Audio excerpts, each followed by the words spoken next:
Hundreds of people on the new South Wales-Victoria border are preparing for a once-in-a-lifetime flooding event as the swollen Murray River teeters on breaking its banks.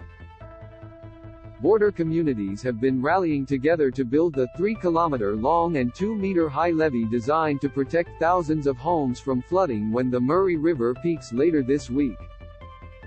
Echuca resident Nick told Today his home has just missed out on being included in the area protected by the levee, leaving him gutted. Read more. Storm band stretching more than 2,000 kilometers fuels flooding fears he can see the levee from his doorstep.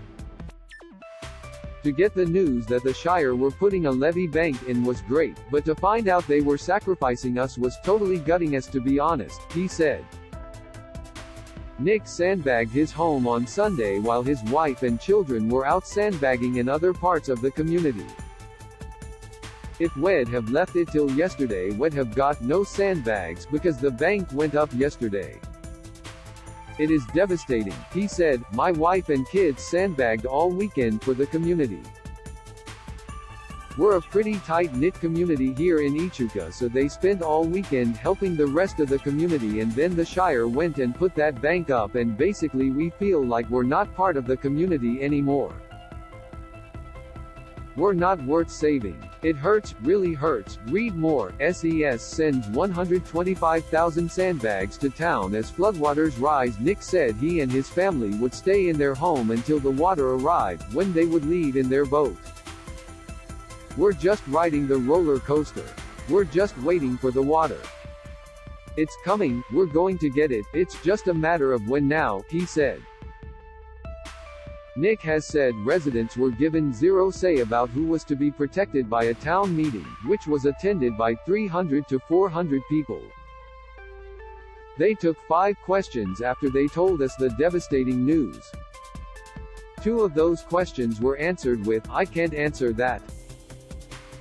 Thanks for coming, see you later," he said. Unfortunately, we're the sacrificial lambs out this side, and we'll have to wait and see what happens to us.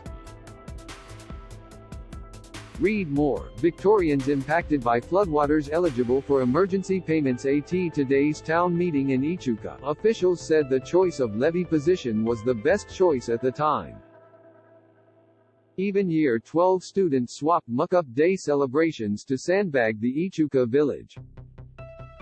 Meanwhile, on the other side of the border, Moama is expected to be the hardest hit, and residents are sandbagging or evacuating ahead of the nervous wait for water levels to surge.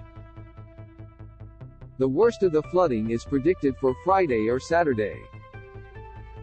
It's a wait-and-see game to see where the rain falls and how the rivers respond, Emergency Services Minister Steph Cook said.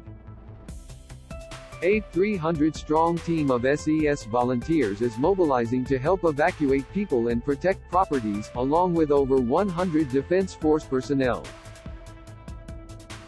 "We got heaps of people on the go, it's flat out, it's crazy," a resident told 9 News. Read more. Study finds worrying news for people who sleep less than 5 hours. A holiday park in Moama is expected to be the first to feel the pinch. "As you can see, we're pretty much in the firing line here," the owners said. "It doesn't take much when the water goes up to cover massive kilometers of farmland and communities," SES Commissioner Carly York said. An RFS base camp is being set up at Deniliquin, the closest dry area, which is almost 70 kilometers away from the flood zone.